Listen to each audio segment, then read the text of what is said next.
दोस्तों नमस्कार आदाब। मैं आपका दोस्त तकमील अहमद। हमारी टीम एक नई सीरीज़ शुरू कर रही है जिसका नाम है कि इतिहास के पन्नों से।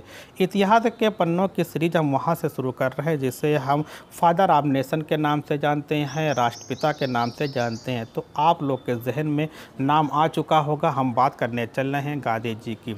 जब कभी गांधी जी के बारे में बात करते हैं तो गांधी जी की दो जिंदगियाँ हैं। एक गांधी जी की अफ्रीका की ज़िंदगी, उन्होंने वहाँ पर क्या किया हमारे देश के लिए।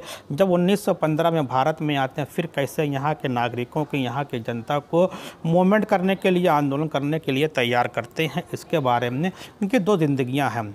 अब बात आती है कि जब कभी भी गांधी जी का जिक्र होता है तो उनके आश्रम का भी जिक्र होता है जिसका नाम है साबरमती आश्रम। अब यहाँ के क्या साबरमती का आश्रम का कोई और नाम था? जब यह स्थापित हुआ तब क्या नाम था? कब स्थापित हुआ? इसके बारे में जिक्र करते हैं। तो हम जिक्र करने चलने कि गांधी जी का भारत में पहला आश्रम जो बना है वो आपका 25 मई 1915 को अहमदाबाद के कोचर क्षेत्र में स्थापित किया गया था और उसका नाम रखा गया था सत्याग्रह आश्रम।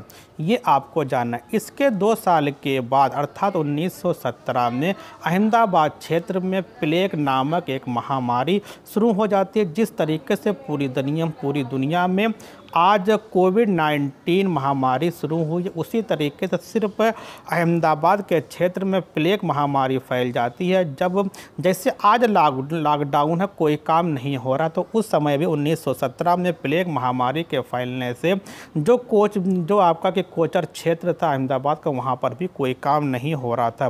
तो गांधी जी ने सोचा कि यहाँ पे कोई काम आश्रम में नहीं हो रहा, तो इनको कहीं स्थापित करना चाहिए। तो लोगों ने क्या किया कि अहमदाबाद के कोचर क्षेत्र से सत्याग्रह जो आश्रम था, इनको गुजरात में एक नदी है साबरमती नदी के किनारे लाकर स्थापित कर देते हैं।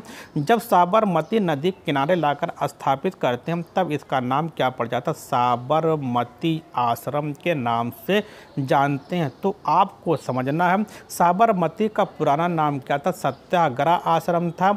जब लाकर साबरमती नदी के किनारे स्थापित करते तब इसका नाम पड़ जाता है साबरमती आश्रम। तो ये क्या था कि इतिहास के पन्नों से आज का हमारा पहला टॉपिक था। आपको कैसा लगा प्लीज़ हमको कमेंट बॉक्स में ज़रूर बताइएगा, जिससे आज जो हमारी कमियां हैं उस कमियों को भी आप ज़रूर जिक्र करेंगे, जिससे हम कमियों को दूर करते हुए आपको बेहतर तरीके से इस तरीके से इतिहास के पन्नों को ढूंढते हुए आपके सामने लाते रहे। ओके, थैंक्स, धन्यवाद।